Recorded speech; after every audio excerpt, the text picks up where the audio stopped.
Bismillahirrahmanirrahim. Assalamualaikum warahmatullahi wabarakatuh buat ustaz dan juga sahabat-sahabat perjuangan sekalian.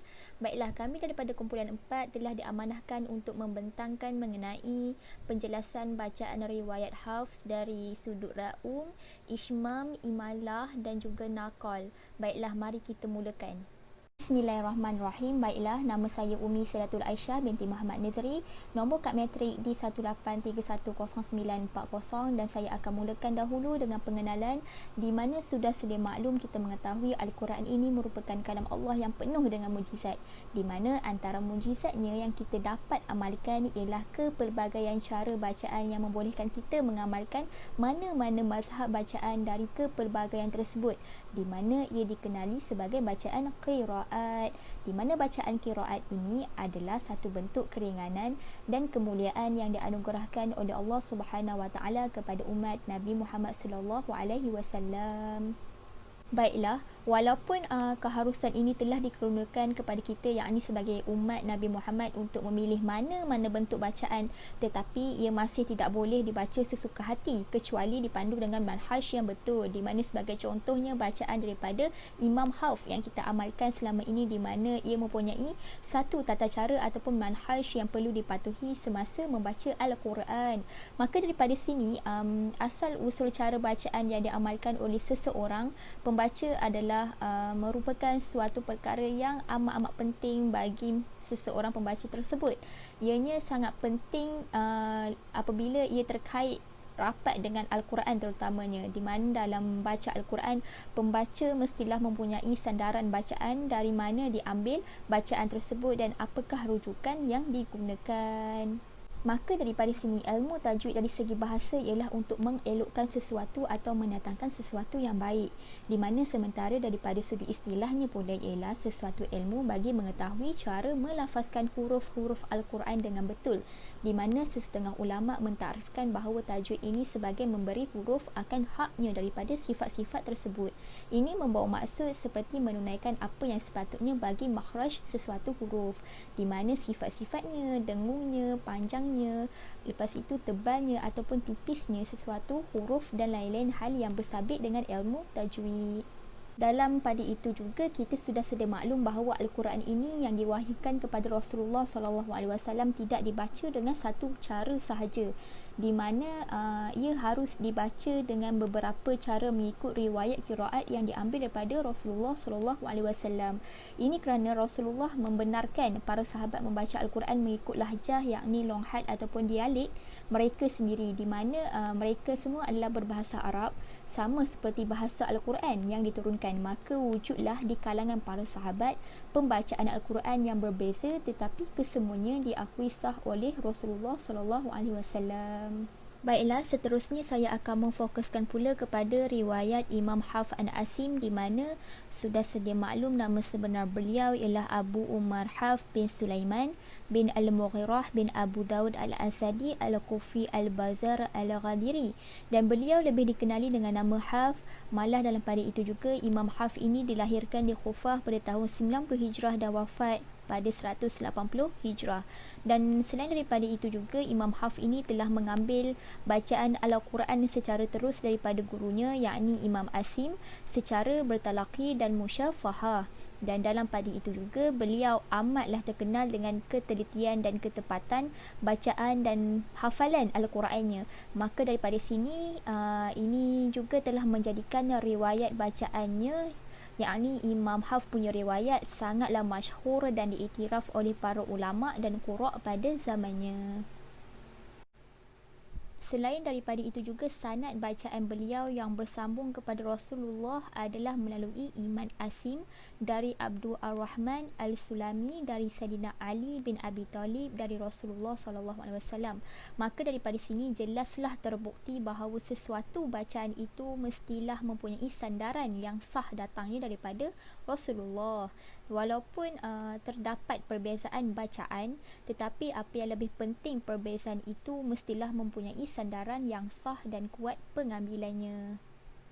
Tidak dilupakan juga bahawa Imam Hafs ini merupakan murid Imam Asim yang paling banyak mengetahui bacaan-bacaan Imam Asim kerana beliau telah berulang kali bertalaki dengan gurunya itu. Maka daripada sini wujudlah selepas kewafatan beliau Tariq, yakni aliran bacaan Imam Hafs Sulaimani yang berbagai-bagai seperti mana aliran Asy-Syatibiyah dan juga aliran Al-Jazariyah. Kesemua aliran ini dikembangkan oleh murid-murid beliau sesudah kewafatannya itu dan sudah semestinya mempunyai sandaran yang sah dan berkesinambungan tanpa putus hingga ke Rasulullah sallallahu alaihi wasallam. Bismillahirrahmanirrahim. Assalamualaikum warahmatullahi wabarakatuh. Saya Siti Nurfatah binti Abdul Hamid, nombor matrik D183108114. InsyaAllah saya akan menceritakan tentang bacaan raum. Jadi, dari segi bahasa, raum ialah cuping telinga. Manakala, menurut istilah pula bermaksud melafazkan sebahagian harakat iaitu 1/3 harakat dengan suara perlahan ketika waqaf. Menurut Abdul Manaf 2004. Kata Imam Al-Syatibi pula, dan raum itu memperdengarkan huruf yang berbaris dengan suara yang perlahan ketika waqaf serta dapat didengari oleh orang yang dekat. Baiklah, seterusnya menurut Abdul Rahman Abdul Ghani 2009, beliau telah membahagikan raum kepada dua bahagian iaitu raum wajib dan juga raum harus. Yang pertama, raum wajib. Terdapat satu tempat di dalam Al-Quran yang wajib dibaca secara raum atau ismam, iaitu huruf nun pertama pada kalimah la ta'manna dalam surah Yusuf ayat 11 dan kalimah la ta'manna diikhfakan iaitu disembunyikan sebahagian barisnya iaitu bacaan raum. Lagi dipisahkan antara dua nun. Bagi semua imam-imam Al-Qura dan sebahagian perawi meriwayatkan daripada mereka bahawa dibaca secara idgham dan ismam. Untuk bacaan raum pula seperti la ta'manuna di mana terdapat dua nun iaitu nun yang pertama berbaris depan dan nun yang kedua berbaris atas. Dan yang terakhir adalah raum harus. Menurut Abdul Rahman Abdul Ghani 2009, bacaan raum juga diharuskan apabila seseorang pembaca itu wakaf pada huruf-huruf yang berbaris bawah dan hadapan. Contoh wakaf pada ayat-ayat yang berikut. Yang pertama, Ar-Rahmanir-Rahim. Yang kedua, Iyyaka nasta'in.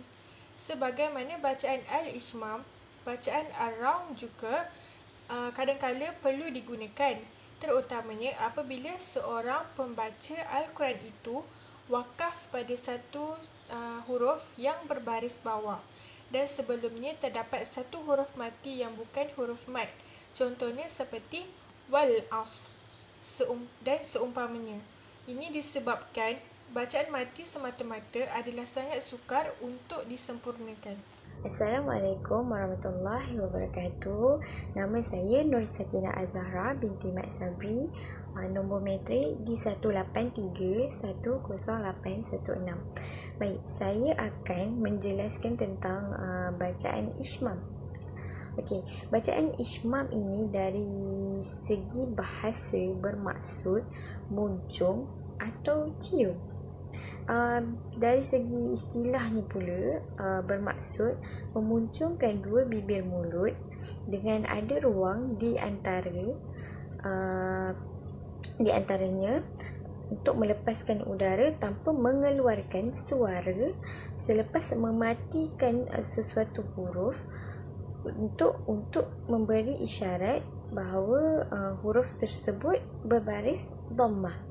Baik, jadi kita ambil contoh daripada surah Yusuf ayat ke-11, potongan ayatnya la ta'manna. Itu adalah bacaan asal je lah. Jadi bila baca secara ishmam, cara bacaan dia adalah kita kena muncungkan bibir sewaktu nun sabdu itu seolah-olah kita nak sebut la ta'manuna, tetapi nu itu kita tidak perlu sebut kerana akan digantikan dengan muncung itu tadi, Mak. Jadinya bacaan dia akan jadi la ta'manna. Bismillahirrahmanirrahim. Assalamualaikum warahmatullahi wabarakatuh. Nama saya Nana Nafisa binti Muhammad Azhar. Nombor metrik di 18310812 dan hari ini saya akan membentangkan tentang imalah. Imalah ini merupakan salah satu bacaan gharib di dalam Al-Quran. Imalah ini dari segi bahasa membawa maksud memiringkan, mencondongkan ataupun membengkokkan suara dari wazan lafaz amala ataupun yamilu. Manakala dari sudut istilah, imalah ini membawa maksud mencondongkan bacaan harakat fathah pada harakat kasrah ataupun memiringkan alif kepada ya sekitar 2/3-nya. Dalam riwayat Iman Hafs, ada satu lafaz saja yang harus diimalahkan, iaitu di dalam surah Hud ayat ke-41. Okey, seperti yang ditunjukkan di dalam slide surah Hud ayat 41, di mana bacaan yang perlu diimalahkan adalah majreha. Dia tidak berbunyi majroha, tapi dia imalah ini memiringkan. Jadi sebutannya adalah majre. Contohnya, a'udzubillahi minasyaitonirrajim. Bismillahirrahmanirrahim. وَقَالَ ارْكَبُوا فِيهَا بِسْمِ اللَّهِ مَجْرَاهَا وَمُرْسَاهَا إِنَّ رَبِّي لَغَفُورٌ رَحِيمٌ Sadaqallahul Azim. Okey, antara sebab diimalahkan lafaz majreha adalah untuk membezakan antara lafaz majroha yang artinya berjalan di darat dengan lafaz majreha yang artinya berjalan di laut. Okey, untuk pecahan imalah ini sendiri terdapat dua pecahan di bawahnya, iaitu imalah sughra dan juga imalah kubra. Imalah sughra adalah bacaan imalah dimaksud masih diwasal pada kalimat ataupun lafaz yang lain. Okey, pendapat daripada Imam Hafs sendiri, hanya satu sahaja imalah di dalam Al-Quran, iaitu di dalam surah Hud ayat 41, iaitu lafaz majreha. Dengan begitu, beliau berpendapat bahawa hanya ada satu imalah di dalam Al-Quran. Bagi imalah kubra pula adalah sesudah bacaan imalah dimaksud kemudian diwakafkan sehingga berhenti di situ saja. Kriteria bagi imalah kubra adalah semua lafaz di dalam Al-Quran yang akhirnya terdapat alif maksurah. Ini merupakan pendapat daripada Imam Warasi. Yang terakhir pula adalah naqal. Naqal dari segi bahasa berasal dari akar kata naqala yang membawa maksud kepada memindahkan. Baiklah, sedangkan menurut istilah pula adalah dengan memindahkan baris pada huruf hamzah kepada huruf sebelumnya dan hamzah tersebut dihazafkan, yakni dibuang. Baiklah, tujuan naqal dalam baca Al-Quran adalah untuk mempermudahkan bacaan sebenarnya. Hal ini demikian kerana dengan adanya bacaan naqal ini, maka seseorang pembaca itu akan mudah melafazkan kalimah dan tanpa mengalami kesulitan kerana baris hurufnya. Maka daripada sini, menurut riwayat Imam Hafs, terdapat hanya satu sahaja tempat yang wajib dibaca dengan naqal, iaitu dalam surah Al-Hujurat ayat yang ke-11, di mana bila kita tengok pada ayat ini, kita akan baca sebegini, bi'sa'al ismu. Sepatutnya tidak boleh dibaca seperti itu kerana lafaz bi'sa'al ismu itu dibaca secara naqal dengan bi'sal ismu, di mana kita akan memindahkan baris ke baris yang berada pada alif wasal itu, di mana baris bawah, baris kasrah itu pada huruf sebelumnya. Baik, bila kita tengok huruf sebelumnya adalah lam mati, lam sukun, maka daripada sini kita akan hazafkan alif wasal itu. Kita akan buang alif wasal itu. Maka bacaan yang perlu kita baca pada ayat ini adalah bi'salismul fusuqu ba'dal iman. Bi'salismul, kiranya kita tak boleh baca bi'sa'al ismu. Begitu. Itu sahaja daripada saya mengenai naqal. Maka saya akan berikan pembentangan seterusnya kepada sahabat saya. Okey, jadi kesimpulannya, kita sebagai orang Islam sendiri, kita perlulah mengambil tahu ataupun menguasai bacaan-bacaan ini.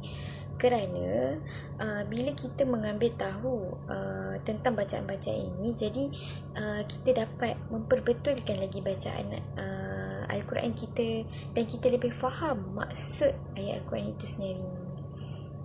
Jadi itu saja. Sekian, terima kasih.